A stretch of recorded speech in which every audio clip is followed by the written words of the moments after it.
CLI and a cross-platform IDE for C and C++. Download now.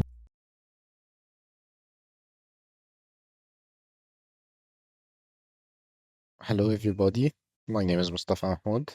I'm a senior C++ engineer, and today we're going to be talking about singletons and how they might not be as evil as you think. Let's start by talking about the motivation behind this talk. This is basically because I had lots of I have encountered lots of legacy code bases and new projects, and I have a lot of experience with working with code bases that contain singletons. And every time there are singletons involved in the process, there is you can expect that there are problems that you would be fixing. Legacy code bases struggle with singletons, while new projects designed around dependency injection to avoid the pitfalls of singletons, they often end up having other challenges related to dependency injection instead. So this talk explores a deeper, goes deeper into exploring the root cause and about what's going on and trying to find a solution rather than just applying workarounds. I'll share the journey and the solution that we found and the real world results from real large scale applications. So let's start by a brief introduction about singletons. Singletons actually carry this notorious reputation that since they introduced global state and global state is evil, you should never use singletons. This narrative is repeated everywhere from books to blog posts to senior code reviews. Yet nobody gives you real actual path forward to how to deal with this. The statement goes like replace singletons with dependency injection, but this is usually not the case, and it's not that straightforward to apply this in real life. Because replacing a singleton with dependency injection is a breaking change. You would break a lot of legacy code that's depending on this singleton, and you'd introduce a lot of bugs. You can end up breaking installing the pipeline, which is very costly in terms of time and effort and money. And just before we continue, I'd like to everybody in the audience to raise their hands if they have faced legacy singletons that they are unable to refactor. Um, just just do a quick rundown for the common critiques of singletons. First critique is that they introduce global state and unit test becomes unreliable because you usually start your unit test without knowing what exactly is the previous global state, the previous state of this singleton. So this may require that you run unit tests in a specific order, which violates the unit testing isolation. Um, and it's also hard to mock or replace because singletons are global instances. So you cannot easily substitute them with a test double. Also, they have a rigid life cycle because their life cycle is tied to static initialization or destruction. It's hard to reset or control between tests, and they hide dependencies. Because I'm not really sure if this is a valid point here because I think that's a feature. The point is they say that when you cannot just see a class and know that it's using this singleton because it doesn't declare this explicitly. But I think that's a feature, not a bug. Then we have these three remaining points about how they violate the dependency inversion principle because the code doesn't depend on an abstraction. It depends on an implementation. But I don't think this really applies here. If your if your singleton has a very good, well-defined public API, then this is an abstraction that you can depend on. You can actually just go in and define and change the internal implementation details without affecting any code relying on this.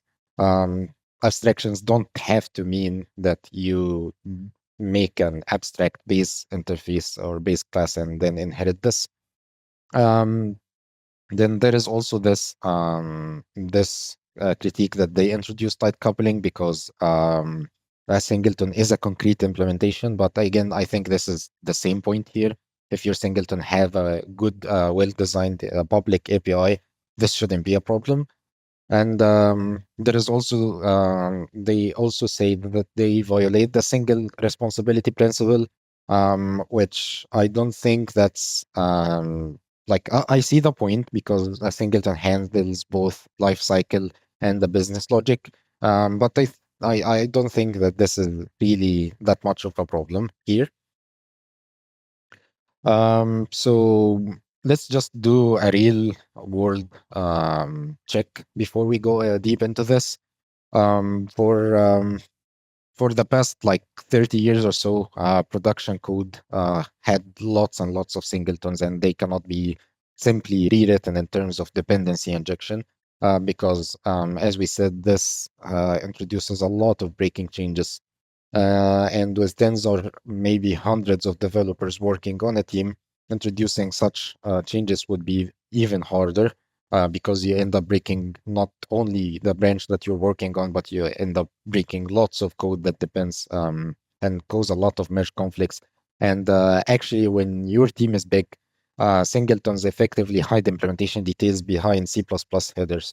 Um, Things like lifetime management and all of that. Um, it becomes harder and harder to communicate with your team when your team is big, especially considering the fact that usually junior developers almost always outnumber senior developers. So I don't think singletons are evil. They solve real problems. We should ask ourselves, how can we make them safe? So this is the thesis behind this talk. I don't think singletons is the problem. The problem is that singletons are not testable in their current form. They model real-world problems naturally, and their drawbacks are well known, but nobody tried to fix them. They just said avoid using them totally. So this is what we will cover today.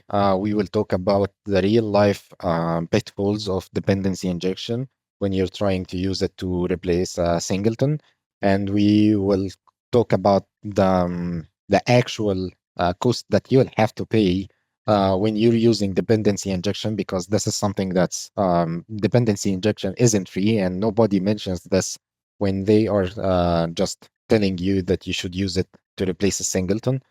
This is something that you need to be aware of. Then we will question the narrative, and show that singletons are evil, and then we will show our solution, and how it works. So um, we will be using real world use case, and show how it can be implemented using as a singleton or using dependency injection for the rest of this slide, for the rest of this presentation. And just before we start, I'd like everybody in the audience to raise their hands if they have seen a constructor with 10 or more parameters before during their work. Uh, so, what are singletons really good for? Um, some problems are well suited to be represented as singletons. Anything that is supposed to live for the entire lifetime of the application and represent a single globally unique resource is a natural candidate. Hardware representation of an HMI layer, hardware representation of a device is a good example for this. maybe also a plugin manager or a license manager or a low-level hardware communication channel. All of these are stuff that should be available for the whole lifetime of the application. There should only exist one single instance of these. So a singleton is a natural fit to represent these things. And basically, as a rule of thumb, if multiple instances would break correctness, not just be an inconvenience, then this may be a problem that is naturally fit to be represented as a singleton. Um, so for the rest of these slides, we will be using this a class called the X-ray machine. This is a class that represents a whole device like this X-ray machine device. For those of you who are not familiar with device developing software for devices, usually, a device like this would be comprised of different subsystems. Each subsystem of these would be communicating, would have its own compute and own memory and would be isolated from all other subsystems. And communication between all of these just happens over protocols like SPI, R2C, or CAN protocol. So something like this monitor here, this would be the HMI subsystem, the human machine interface, and this subsystem here is for the power management. You would have a subsystem here for controlling the movement. You would have a subsystem for here for controlling the X-ray exposure and generation. All of these are subsystems of the global machine, and all of them communicate over protocols, as we said before. So we're just an overview for what this specific device class that we are talking about should be responsible for. So basically, it lives inside the. This is a class that lives inside the hardware machine interface subsystem. It should be hiding all the communication details from the business logic part inside the hardware machine interface. Communication inside for the sake of this presentation, we would simplify it. So we would say that all communications with all submodules of this machine happen over CAN protocol. And this class should represent a live view into the state of the machine and give developers raw control over the machine functionalities like starting and stopping exposure and all of these stuff. So this is how the functionality of this class would look like. It has actions like starting and stopping exposure. It has properties like the exposure time. It has submodules like the power submodule, the power controller submodule, the the cooling submodule, the grid, the filter, all of these stuff. And we'll start by implementing this as a singleton. So basically, it's the same exact class that we showed previously. We just gave it a private constructor and created an instance here. And now anywhere in the code, anybody can just go and get the instance of this machine and do whatever they want with it. Uh, as simple as it gets, anybody reading this code would be able to just get what exactly is this supposed to do. It basically describes reality as it is. And it's impossible to have multiple instances of this, and this is basically exactly what we need here. Let's compare this to if we decided to implement this using dependency injection. Um, so we would start by by defining a new abstract class, this iX-ray machine here class, and then everything inside this would be pure virtual. And then we would implement a new concrete implementation of this X-ray machine class to house all the concrete implementations for all these virtual functions. And we, in our constructor, we would be giving it, we would define all the dependencies that this class depends on. Now, when we are trying to use this, we are expected to manually instantiate this concrete implementation at the beginning of the application and then pass it to every part of the application that needs to access this specific device. So as you can see here, this perform X-ray machine function that we had before. Now we have to pass it this machine parameter so that it can set exposure and set and start exposure. As you can see, this is complex. A lot more code to maintain. And anybody familiar with object-oriented programming will assume that it's allowed to have multiple implementations of the X-ray machine interface, because basically this doesn't describe reality. Also now, as we said, initialization must be done manually. We need to pass the dependency to every part. There is no guarantee that nobody somewhere in the code would just like need an X-ray machine, so they would create their own one, or even worse, implement another concrete implementation for the X-ray machine to pass it to somewhere. Um, Basically, it's just like we overblew the problem out of proportion by describing it as we did here. So these are like the problems that we have when we describe this as using dependency injection. So first of all, we violated the dry principle. We breached the principle of only pay for what you use, and we compromised our encapsulation. Let's take a look about the details of each one of these points. So first of all, we violated the dry principle by when we started passing every single dependency that we need in the constructor like this. And this goes out of control easily over time. It's not very uncommon to see constructors like these. This is not an exaggeration. This is something that I've seen in multiple production code bases. You end up having a lot of dependencies on a lot of code like this, just doing nothing but managing dependencies like the communication interface, power controller, logger, and you have a lot of other a very big number of member variables that do nothing but hold references to these dependencies. Compare this to the Singleton implementation, where you just the public API didn't have anything close to this. The constructor is as simple as it gets. You don't need to maintain a lot of parameters here. There is no need to initialize anything here. There is no need to define a lot of member variables to store references to these dependencies. Uh, the other part is the other violation for the dry concept is that now you usually end up having dependencies like these, and the problem becomes very obvious when you're relying on something like a logger. It's a very common class that everybody would be using inside the application.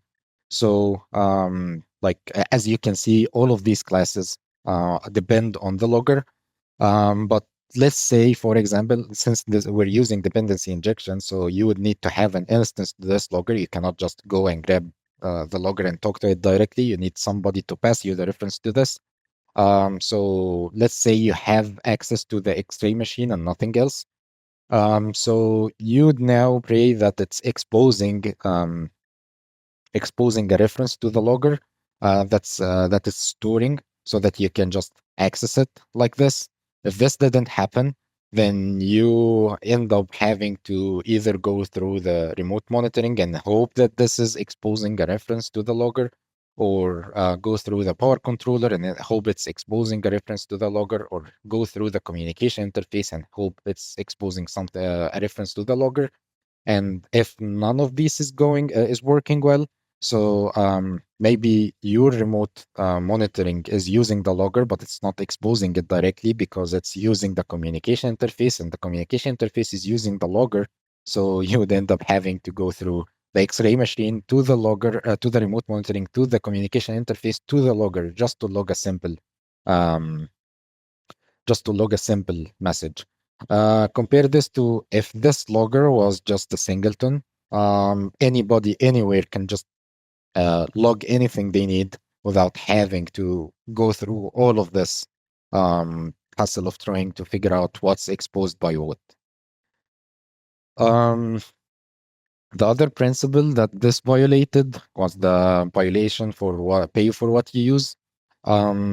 Because right now, let's simplify this X-ray machine device to the simplest possible form. So we said before it's depending on the CAN bus to do the communication with the rest of the subsystems. Um, the normal usual way you would do that is by defining an abstract communication interface class that has the receive data and send data, or data received signal and send data function. And then you would implement your CAN communication on top of this, and you would pass this CAN implementation, concrete implementation, into the parameter of the X-ray machine as a dependency. This is something that usually would be done because you need to test this when you're writing unit tests, and you don't need your unit test. Your unit tests wouldn't be able to communicate over CAN. You cannot communicate over CAN when you're running your unit tests. So you would need to implement some mock class that will provide a mock implementation for this, just to be injected into the X-ray machine when you are running your unit tests. But for the rest of the code, you would be using this only single concrete implementation. So now the problem is everybody is paying for this, because now you have this the virtual table for your eye X-ray machine and the virtual table for the eye communication interface. Everybody is being redirected through these, although they might not even care about what's going on.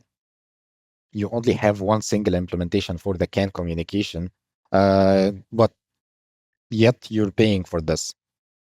Compare this to the Singleton. If you have a Singleton like this, you're not paying for anything like this. The X-ray machine is the X-ray machine. So when you call set exposure time or start exposure or whatever, you're just calling this directly inside going to the function that's defined for this specific class. There is no runtime dispatch happening here.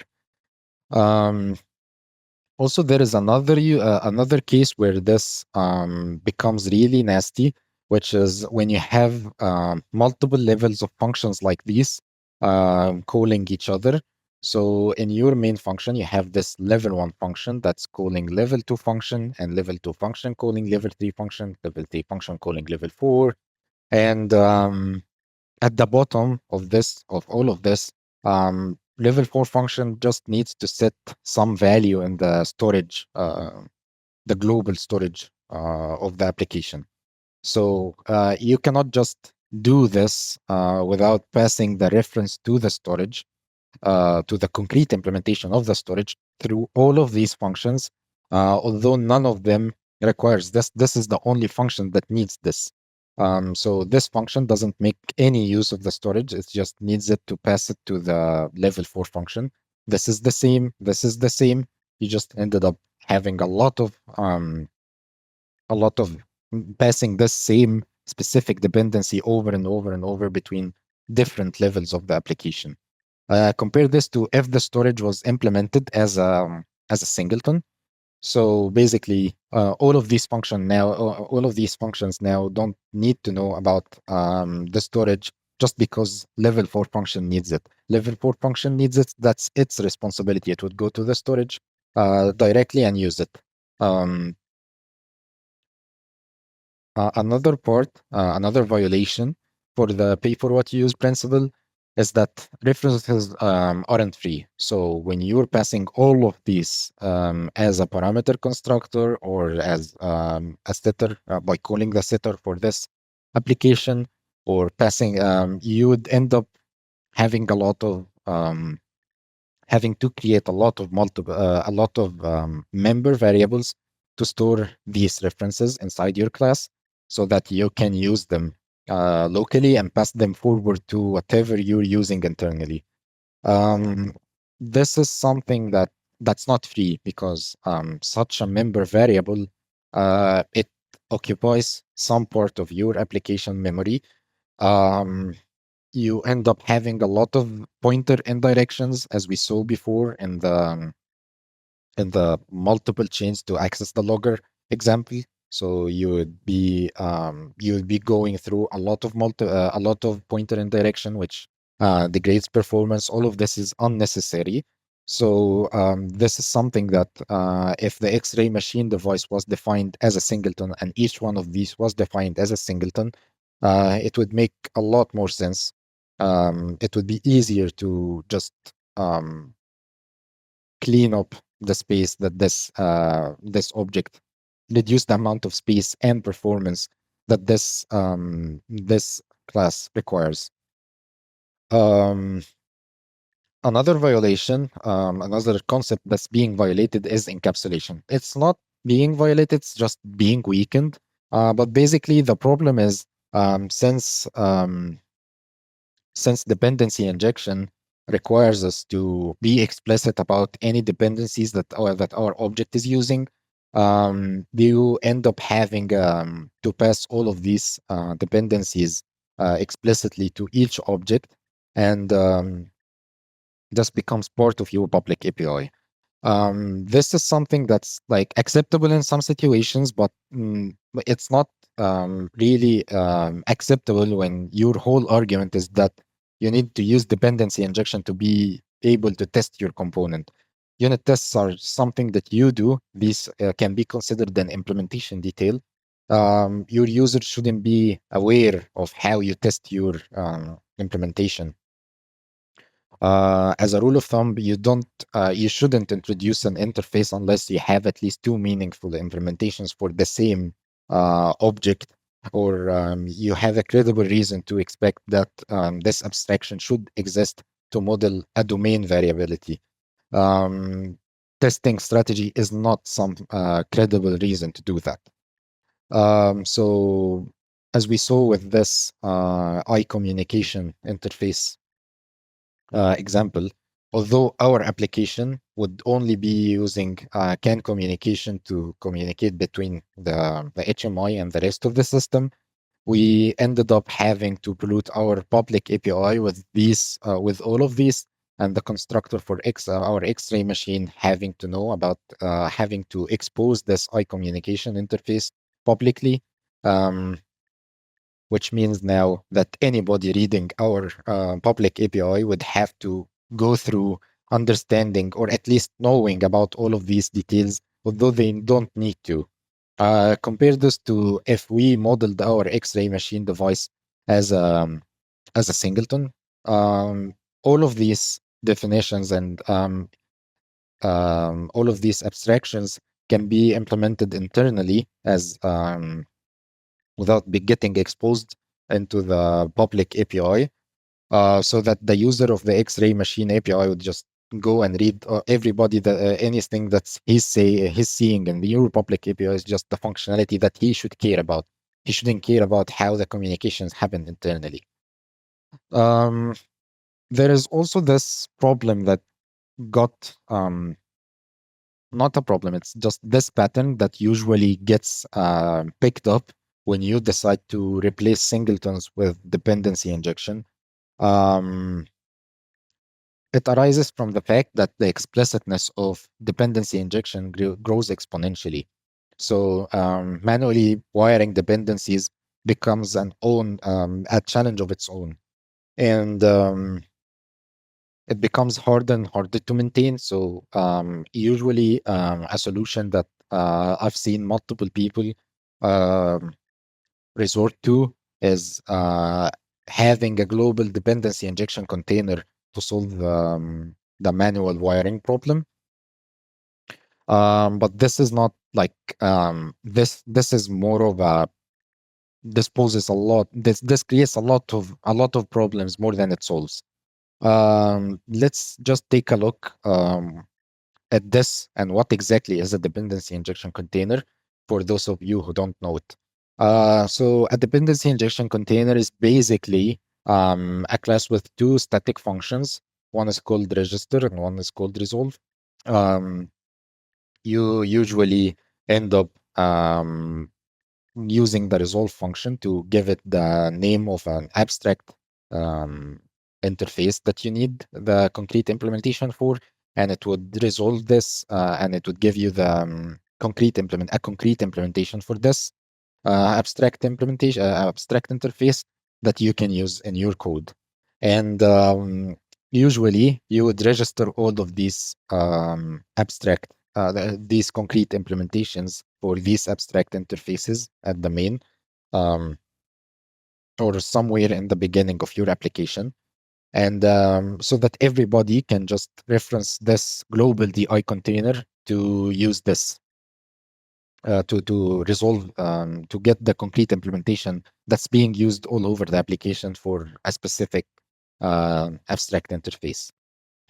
Um, this is just an example implementation of about how this usually gets implemented.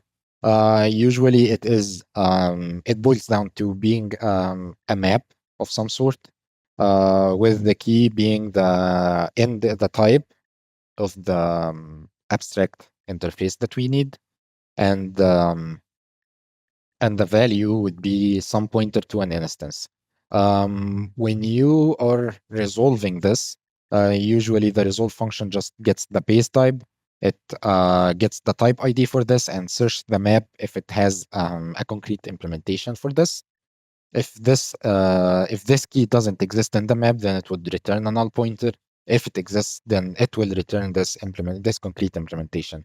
And for the register function basically just creates. It's the inverse of this. It just looks up in the map to see if there is already an existing concrete implementation for this base type. If there is, it wouldn't do anything. If there is not, then it will create a new instance and store it inside this map. So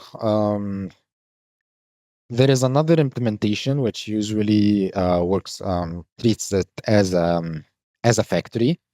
So instead of creating a new instance and storing the instance, now we store a lambda function that creates this instance. So when you call resolve, you don't get the same instance every time you call resolve. You get a new instance, and then you can do whatever you want with this. This is actually, I don't think this is a good idea. I don't see how this would solve the problem. Of having to unify the same instance that everybody is using in the application. But this is something that I've seen in some code bases as well. And then all of this poses a lot of questions that we have to answer.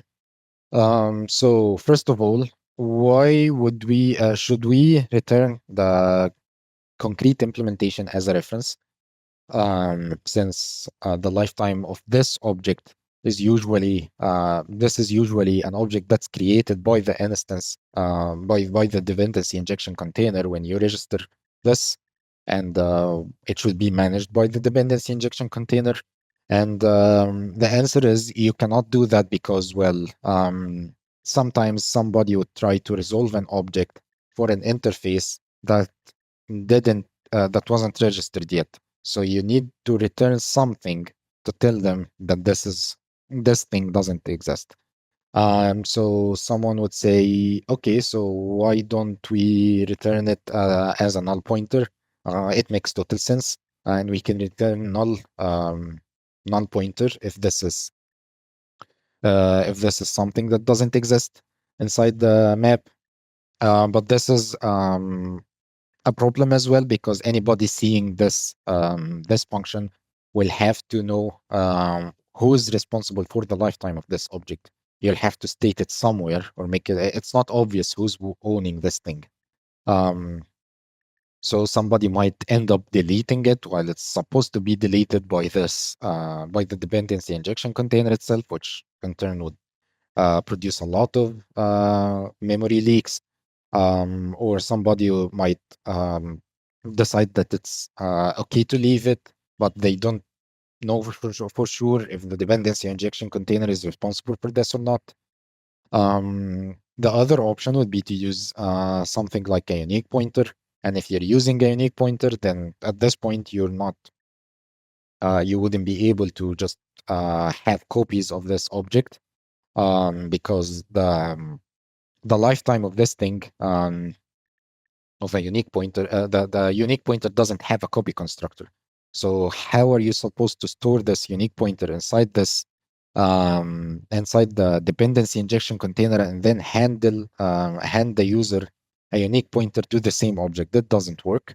So maybe we can use a shared pointer so that we can have multiple references to the same object. Well, yeah, that would work, but at the same time, why should everybody pay for a reference count every time somebody resolves this? Um, it's a lot of like corner use cases, and somebody might also suggest another option, like using an STD option or something like this, which is like, okay, why did we get into this in the first place? Um, Another problem is that even if we manage to find a compromise that works for everybody, now there is we are facing this problem that this solution is not cannot be enforced cleanly. So ideally, we would want everybody who's using our application to find only one right way to access the global instance of a device. But since this is not something that but since we're using a dependency injection container and our objects are not creatable ones, you can create multiple instances of them. You cannot enforce this easily. Um, One option that usually what happens is um, there is a hard rule somewhere. Someone's saying, some senior engineer said that anybody calling having to call this class, that's communication interface, for example, they need to resolve it through the dependency injection container and then pass it to whoever needs it. So for example, this X-ray machine device, it needs to have a reference to the communication interface. So we have to resolve this through the DPI, the dependency injection container. And this is not actually very like useful. You're now relying on humans to enforce this behavior, which is error prone and fragile. So ideally, we shouldn't do this. Another better way of doing this would be just um, giving making all the parameters for your class have default values, and these default values use the dependency injection container, as you can see here. So this is the constructor for the X-ray machine, and the communication interface by default points to the resolve function, to the instance that's resolved from the DI container. But yeah, that's better. But again, since this resolve function requires the users to um, register a concrete implementation beforehand, in order for this to return something valid to be used by this X-ray machine, you're just you can end up in a situation where your X-ray machine class gets instantiated before the communication interface is registered into the dependency injection container, and then your whole X-ray machine device would end up being in an unusable state for the rest of the application lifetime. Um, on top of this, there are problems that cannot be avoided at all and are inherent problems related to the nature of the dependency injection container itself. First one is that any implementation for the dependency injection container will have to incur some performance and memory overhead, as it internally will need some sort of a map to store the key value data inside it. And, um, this is never free. Even if you're using an ordered map or something, you're still having to go through the hashing process for each entry that you are trying to go to register, and for each entry that you're trying to resolve. Um, Another thing is that the DI container itself, as we saw, has only two static functions, and this is basically a singleton with a global state. Um, Maybe there are some implementations that that don't do it like that. But if if this is a singleton in the first place, then we didn't do anything. We just ended up where we started. But our code, like, maybe we reduced the problem surface, but I don't think so. Um, so yeah, so to recap all of this, um, the downsides of using dependency injection to replace singletons are all of these. We end up with a lot of boilerplate. It explodes exponentially. We violate the dry principle. As we saw, we end up having mandatory performance overhead that cannot be optimized out. We have debugging complexity because all of this becomes really hard to debug when your code base grows. Um, and especially when you're maintaining a legacy code base or somebody who's going to work on this code base who doesn't have experience with this specific code base beforehand, debugging all of this becomes really, really hard. And the ownership problems that we saw with the dependency injection container, and then we have the encapsulation compromise and the violation for pay for what you use principle. This is a table that shows um, all of these problems compared to singletons. So as you can see, singletons only have three major issues, but dependency injection have all of these costs that you will have to pay if you decided to adopt it. Uh, so the question is this really worth it? Is it worth replacing every singleton in our code base with dependency injection just to avoid the downfalls of singletons? To be honest, I don't think this really makes sense, especially about with all of the examples that we saw and the comparison that we saw just shows clearly that this doesn't make a lot of sense, to be honest. Um, So a better idea would be to just I think it would be smarter if we decided to just try to address the problems that singletons have instead of just trying to replace them with something else. And um based on this, we can start trying to see if we can do something about this by taking all of the data that we collected up until now and setting down a list of properties that a good singleton should have, or all the properties that a singleton should have, and instead of to be considered a valid solution or to not be considered evil.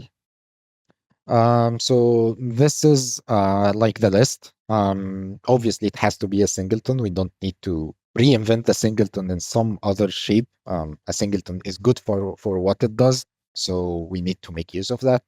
We need to avoid having boilerplate when if we are going to use a singleton in yeah, and add testability and all the missing parts on top of it. Um, we should never go into the manual dependency ordering because, as we saw, this explodes in complexity very quickly and becomes really nasty. And we should respect the pay for what you use. The main important part is that we should our solution should be unit testable because this is the main point that everybody keeps bringing up when you're talking about singletons. Another important part would be that it should be legacy friendly, so it shouldn't introduce any breaking API changes. Uh, API if it's possible, but API is very important because, as we discussed before, um, replacing a singleton is a very messy process, and it introduces a lot of breaking changes and breaks a lot of code. So we need our solution to not introduce any breaking changes. So we took these requirements and began exploring ways to fulfill them. Um, we had some legacy singletons and new singletons for new projects that we decided to use as a test bed for our singletons for our solutions. um, we went ahead and started using multiple implementing different strategies to go around the limitations of singletons. And finally, we settled down on a stable design that fulfilled all the requirements and worked well with all our test cases. So this is the solution. Just before we show the solution, we will be using the same exact X-ray machine example, the solution implementation. Um, so this is how it looks like after we applied our solution. See if you can spot the differences. Uh, it's very subtle, actually. Although all what we did is just we removed this instance implementation. We used this singleton base class. It's a CRTP, so we have to pass it the X-ray machine class as a template type. And then we inherited this, and then we are using this PM singleton macro, and we are also passing the X-ray machine class to it. So yeah, that's it. Only three steps: delete the instance, inherit, and then use the macro. So what about implementing a new singleton using this new solution? Well, basically, this is the original API that we showed for the X-ray machine. All what we have to do is um, we just inherited from the singleton base class again, and we used the PM singleton macro.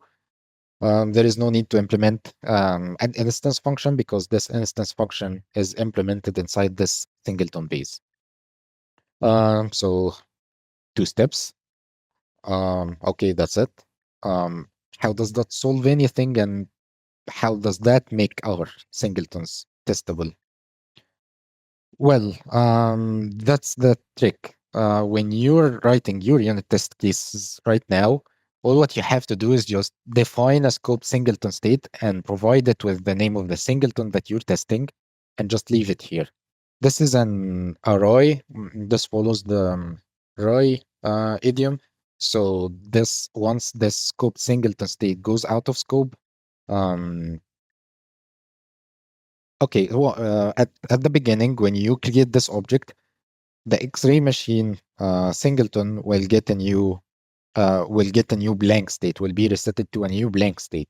You can do all the testing that you need, and once your state goes out of scope, the X-ray machine singleton would get reset to the original state that it had before this test was being run. This goes here too as well. So each unit test, each function for each unit test gets a blank slate for the X-ray machine, although they are all running inside the same application, inside the same memory space. Each one of them is getting a new blank slate um, for this singleton. So writing a unit test like this makes sense, and it's easy to just verify that when the singleton is first initialized, it has these default values. Uh, so let's get down into how this is implemented. Basically, this is our singleton base class. It's a templated class, as we saw. It has a friend for the scope singleton state, the templated class as well. It has only one single public function, which is the instance function. As we saw, we are using that. We're not implementing our own in the singletons. And it has two protected members. First is the singleton base, and then this instance ref function. We'll talk about this later. And then we have this default instance function. This is basically the instance that gets used if you didn't create any scoped singleton states. And then we have this set instance function. As you can see, both of these are private members. So they are not accessible to anybody except to the scoped singleton state and the singleton base itself. Um,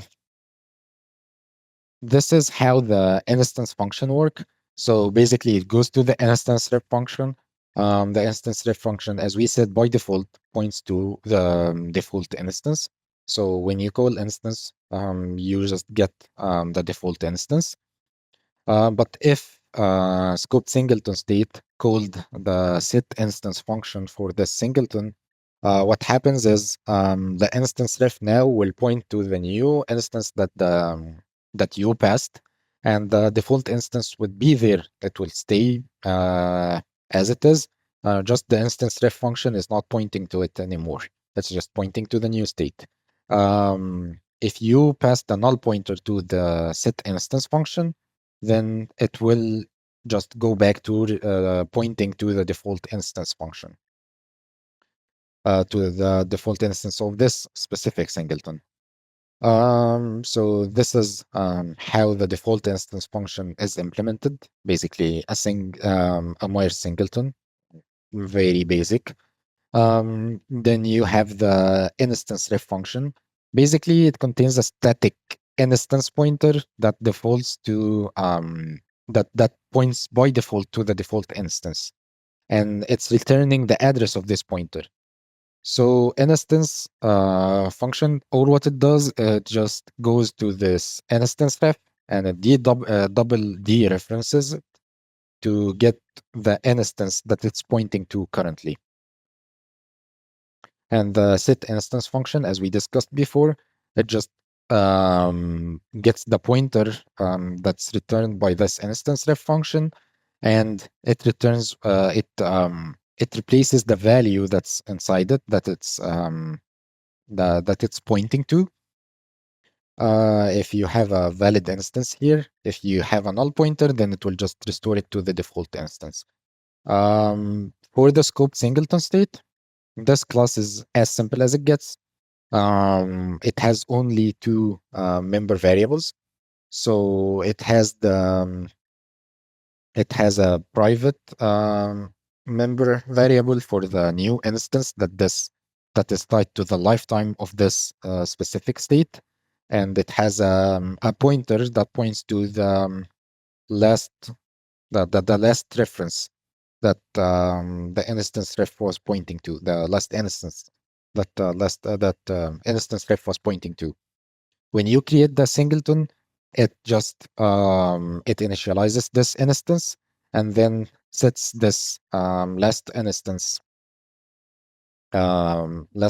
function to use this it sets the instance to use our new member instance, and stores the value that's returned by this the old instance that this singleton was pointing to inside this pointer. When we go out to scope, we just restore this last instance to the previous state that it was at.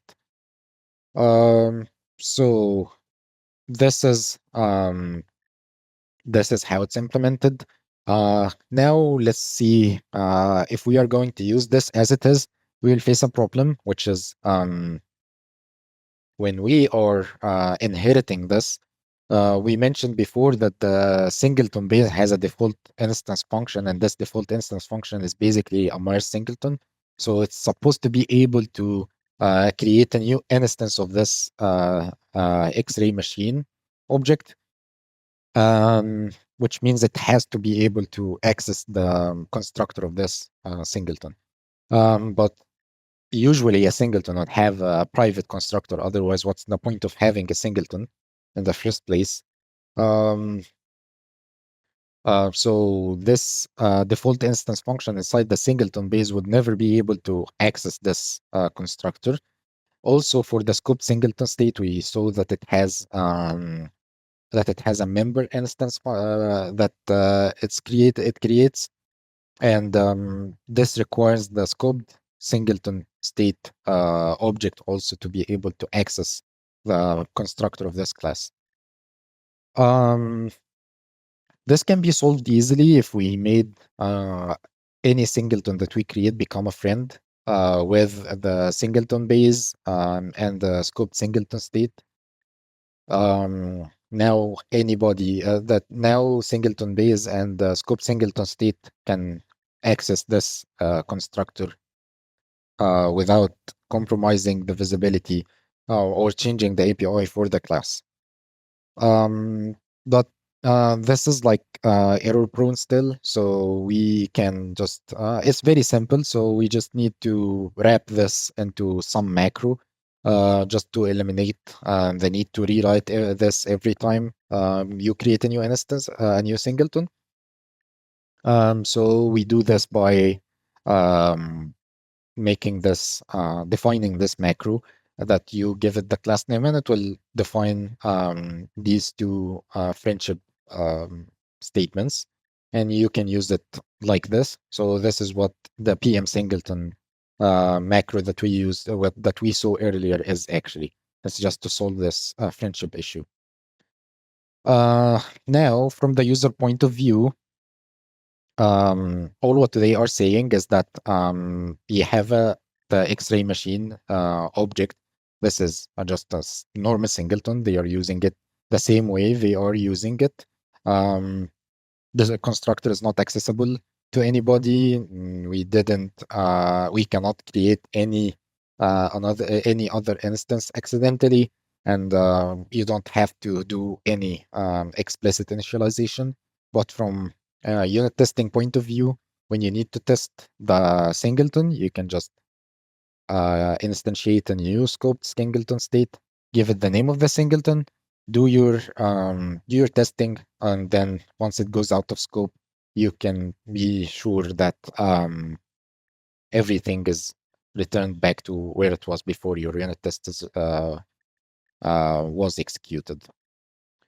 So that's it. The stability and lifetime control are achieved. We didn't break any APIs. Using this doesn't introduce any breaking changes to any existing code base.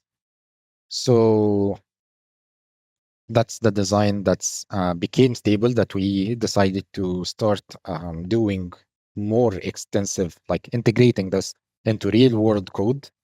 And we started doing this for retrofitting the already existing legacy singletons, and also for implementing new singletons in new code.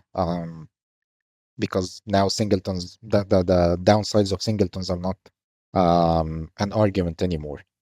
And real world usage revealed unexpected trends and usage patterns that we didn't anticipate when we were designing this.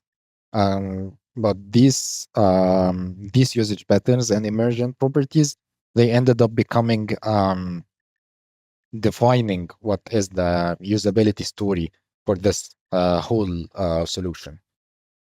First emergent property was that you can mock any singleton now. Just out of the box, we didn't intend for this to happen, but this is just something that emerged out of the design. So let's, for example, see that we have this file system class. It's a singleton, and we have the root path function. If we made this function virtual, we can then define a mock implementation that overrides the implementation of this function. And then inside our unit test, instead of creating a scope singleton state for the file system itself, we can also create a scope singleton state for the mock file system that we created. And this would actually replace the original one for anybody, even for people who are accessing just like file system like this, file system instance directly. They are not getting access. They are not getting this instance. They are getting this instance. This means that our mock implementation now is replacing the code for everybody using this without making any API changes. And anybody using this, any unit test using this, doesn't even know that this is a mock. It's supposing that it's using this specific the specific implementation for the singleton itself. So usually, historically, when you see a singleton with virtual functions, this was a sign that something is going wrong. Because why would you have a singleton with virtual functions? But right now, this totally makes sense. If you need to mock some part of the singleton, you can simply just mark the method as virtual and mock it. You don't need to mark anything else as virtual, only the parts that you need to mock or change the behavior for when you're testing. And this doesn't change the API of your singleton as at all. You're only paying for the parts that even for the performance overhead, you're not paying this performance overhead for everybody. You're just paying it for parts that you need to mock. You don't need to do all the weird hash defined private public stuff that you can see in lots of code bases. You don't need to do this anymore. You don't need to use a specific framework to do the mocking. You can use this with any testing unit testing framework.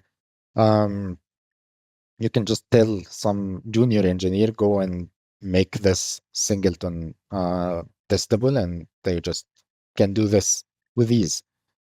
Another emergent property is that this solution supports nested scopes.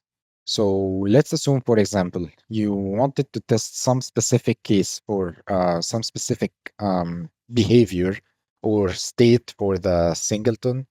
Um, you can do this by creating a scoped singleton state like this and do all the testing that you need. And maybe at the middle, in the middle of this, you need to test something else. So you create this other scope singleton state inside this scope. You do some other testing. Maybe this is not in the same function. This can be in another totally different function. And then once you go out of this scope, state 2 gets destroyed, and now state 1 is the one that's active for this singleton. So you continue your testing normally, and then once you go out of this scope, you can just access the raw singleton state. This allows for very advanced testing techniques like partial mocks, stacked mocks, temporary patching, behavior injection during debugging.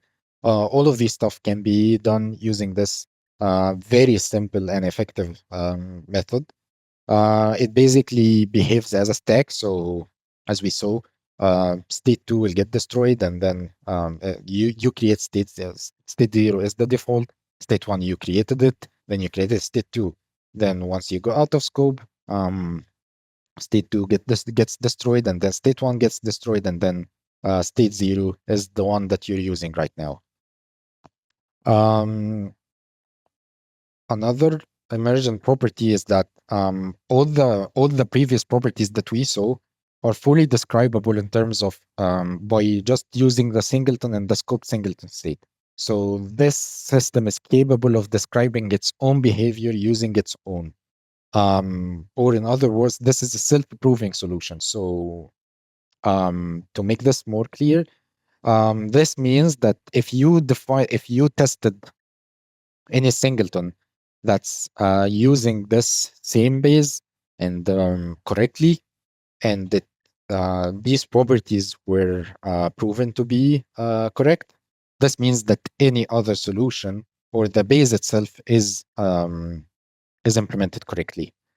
This is very huge in terms of writing unit tests, because now you can write unit tests for your scope singleton state and singleton based classes itself by just mocking them basically. Yeah, this is just going through all the what this means. So multiple scoped singleton state can be active simultaneously. They compose cleanly. Each test gets a fresh isolated singleton state, so you don't pollute the global state between unit tests. The component under test is unchanged, and production code is never aware that this test harness exists. Mocks are plain derived class, so you don't need to have a specific mocking framework to be able to do this mocking. And virtual methods inside singletons are now something that's actually useful and makes more sense to use. Um, so yeah, all of this is good, but while we were doing our limited deployment for this, or started to roll this out for our production code, we faced this weird mystery um, in one of our singletons that we retrofitted with this new solution. So we did this. We retrofitted a singleton that was exported as part of an SDK, and then and ran the unit tests and everything. We didn't have unit tests, so we ran everything, and everything is working perfectly on Windows. But when we did do build a build on Linux and shipped this for testing, we started getting these weird bugs about how the whole application is behaving in a very different and weird way. On Linux, this is only on Linux, so in Windows, everything was working fine. We started investigating this more, and we saw that the constructor of the singleton is being called multiple times. And this only happens on Linux. It doesn't happen on Windows, and nobody had any idea what's going on. Further digging, this showed us that instance gets called at different times and different places, and when it's getting called, it's just returning different addresses, which is weird. Um, Nobody was using set instance. Nobody used the scope singleton state. This behavior was inconsistent, and we couldn't find any specific pattern for this. Even we tried to use AI agents to be able to help us debug this, and we couldn't find anything. Um, we were stuck for a while until we found one detail that fully connected the dots. So the reasoning was since our singleton base and scope singleton state are contemplated classes, their code needed to be defined in header files that are accessible by anyone.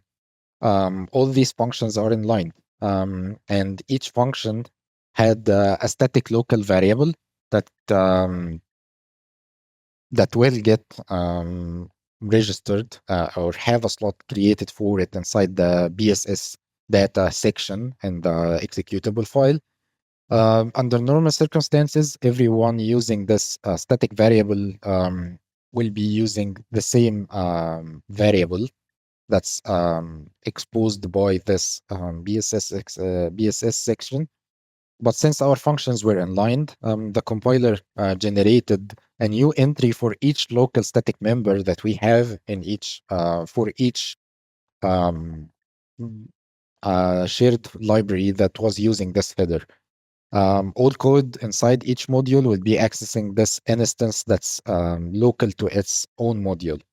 Um, and that explained why we were seeing the constructor being called multiple times and instances return different results for different function calls. So just to illustrate this in a more visual way, if this is our application, we have this this application is a module of its own. This is the GUI module. This is the network module. This is the I/O module, and this is the core module. So we have some singleton, and we are expecting that the only single instance um, of this static variable of this singleton instance static variable will be defined inside this libcore. But what happens is, since this is defined in the header files, we end up having multiple definitions for this default instance in each module of these, as you can see. So, okay, this is totally logical and makes total sense.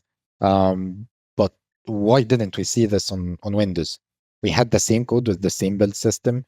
Uh, so, is it something related to how portable executable files are structured? This is highly unlikely because, from a structural point of view, PE and ELF executables are almost identical. They have the same structures, the same concepts.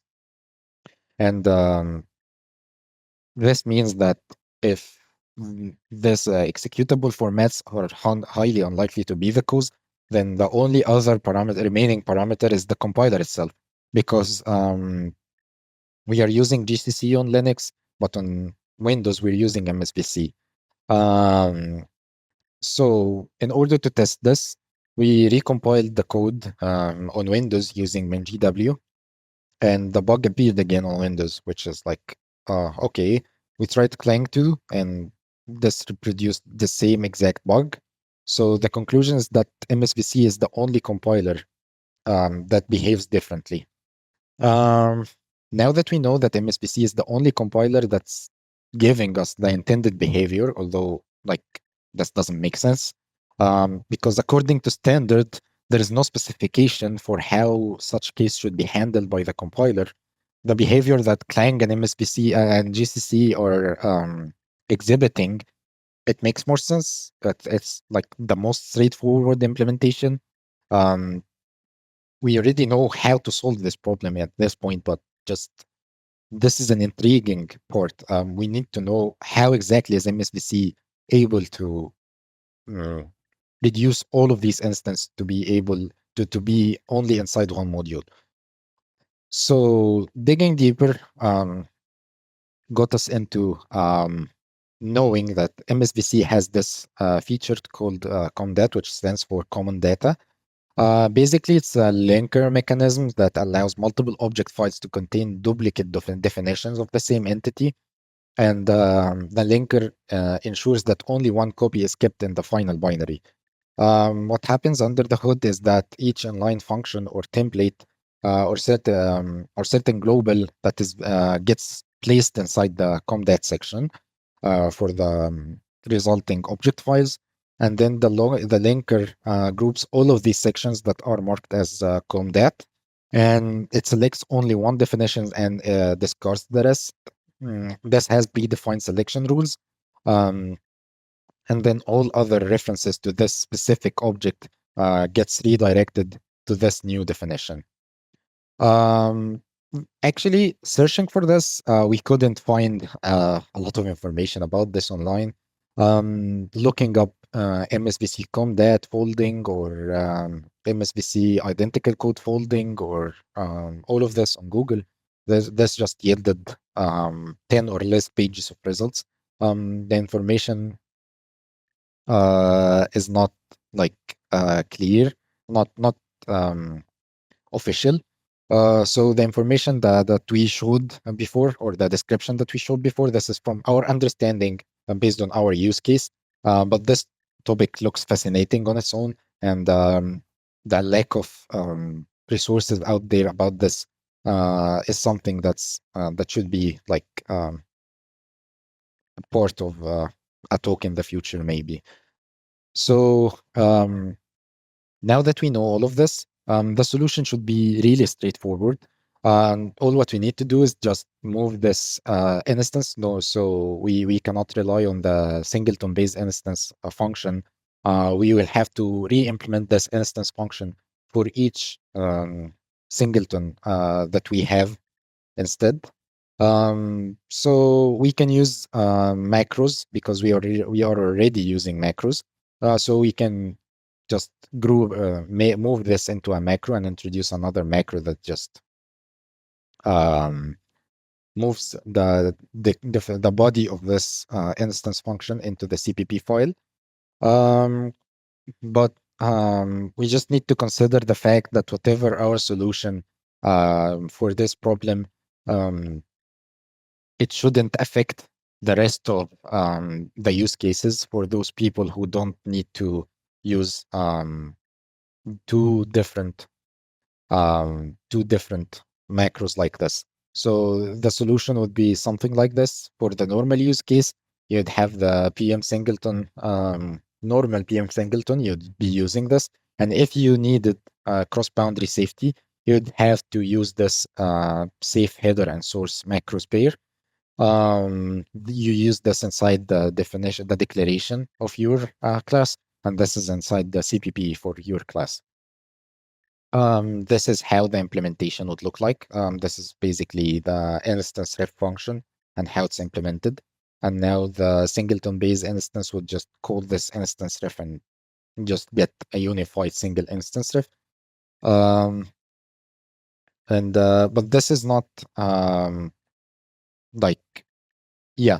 Now this is the safe macro pairs. We will just for declare this instance ref member function. And then inside the header, the CPP files, you would be using this macro to define the body of this macro of this instance ref function. This works, but Singleton Base now doesn't have instance ref as part of its protected API as it was before. And if these macros were used in a class that specifically not in the private section, they will break the access modifiers because we have this access modifier protected here. So anything that comes next to this would be protected. Maybe you need it to be public or something. So this is not ideal solution. Um, we can mitigate this by making sure that it's a necessity that you should use this macro only in the previous private section of your class, but we would prefer not to do this. It's more rules to follow, which is not ideal. So we decided to implement something. It's not more straightforward, but it definitely makes it cleaner.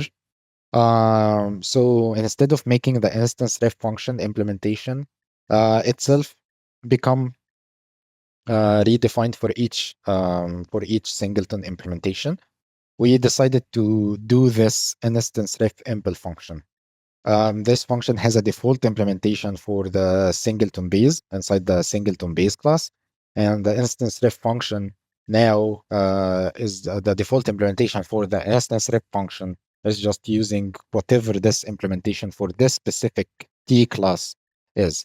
So if this concrete implementation of the singleton base is using this PM singleton, it doesn't have to define the instance ref implementation.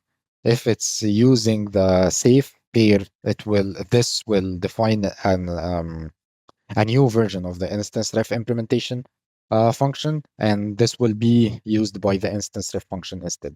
So to make this clearer in a more visual form, um, this is how the default, if you're using the PM singleton macro, all what's happening is that when you call the X-ray machine function instance ref, it will just go to the instance ref impl that's provided by default for the singleton base class.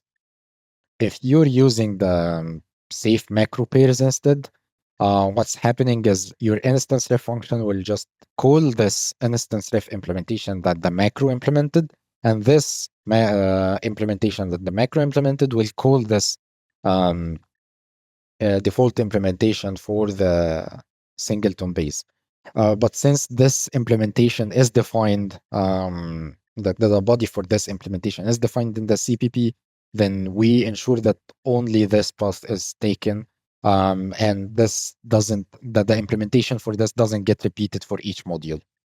So this is how you use it. The standard PM singleton macro is the default thing that you should use for 99% of use cases for internal singletons within the same module or executable. And the safe pair, the remaining 1%, these are for the singletons that are part of a public API to be accessed from plugins or DLLs or shared libraries. Basically, you pay for what you use. So normal developers will just use the standard macro, and API developers would be using the macro pair. So more overhead, but this is expected because API designers are the ones who read the documentation. And basically, both solutions have zero performance difference. Both have the same runtime cost. So mission accomplished. All requirements achieved. Plus now we have cross-library safety.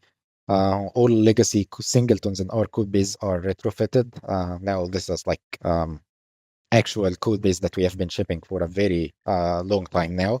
This is something that we have been relying for a very long time.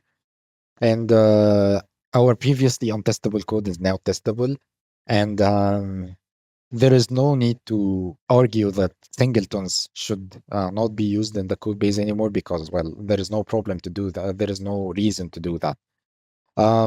Just before we end this, we need to talk about thread safety. So, all of these solutions that all of this solution is based on C++11. So it's what makes the make guarantees the thread safe initialization for the singletons. But accessing instance members is not thread safe by default. We avoided baking in thread safety into the solution because thread safety is expensive and context specific, and there is no one solution that fits all um, kind of thing that we can do. If we imposed thread safety on this on everybody, then we will kill adoption. So we decided to defer the synchronization for accessing the singleton instances to the users. Um, Now this is a table to provide a high level comparison for the different solutions. As you see, our solution ticks all the boxes. Maybe for the implementation, it's not the most straightforward, but it's a one-time cost. And once you have a working implementation, you can use it everywhere. So, yeah, that's it. The problem was never singletons. The problem was that singletons was never testable. Our solution makes any solution, any singleton, testable and safe and maintainable, and it doesn't introduce any breaking changes. Dependency injection cannot replace singletons. It was never meant to replace singletons. And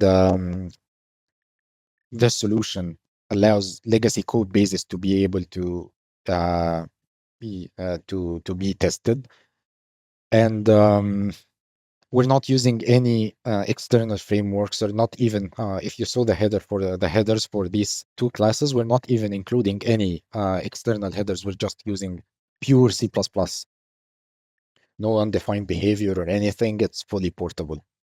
Um, so yeah, um, that's it.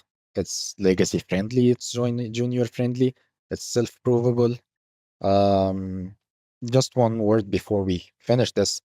Um, for the rest, for the past decades, we have been um, blaming singletons for a lot of problems, and we spent a lot of effort warning people not to use them. Um, we have been telling them to just use dependency injection instead of them, although the dependency injection is not free.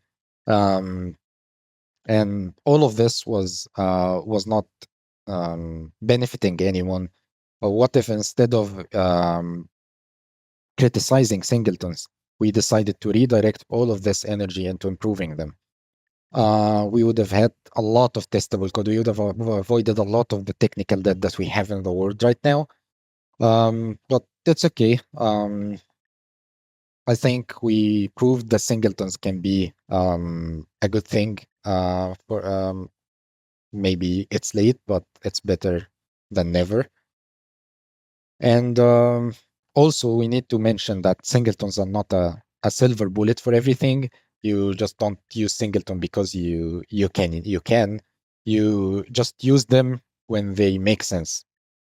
So you don't just introduce a singleton when your object requires parameters at construction. So you have your object can be constructed in different ways.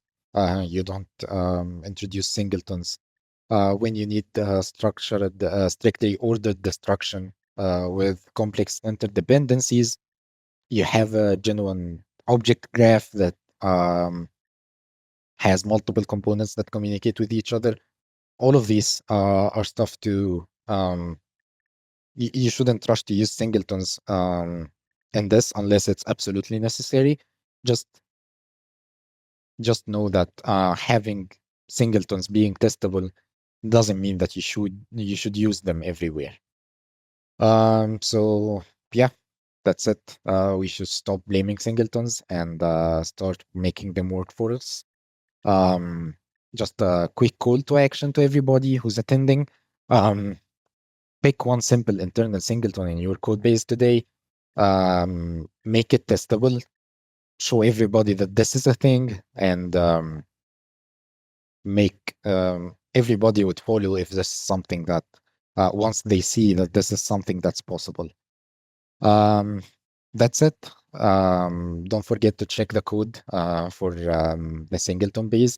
It's available in this GitHub repo. You can scan the QR code, or you can just simply use the link down below. Yeah, that's it. Thank you everybody for attending.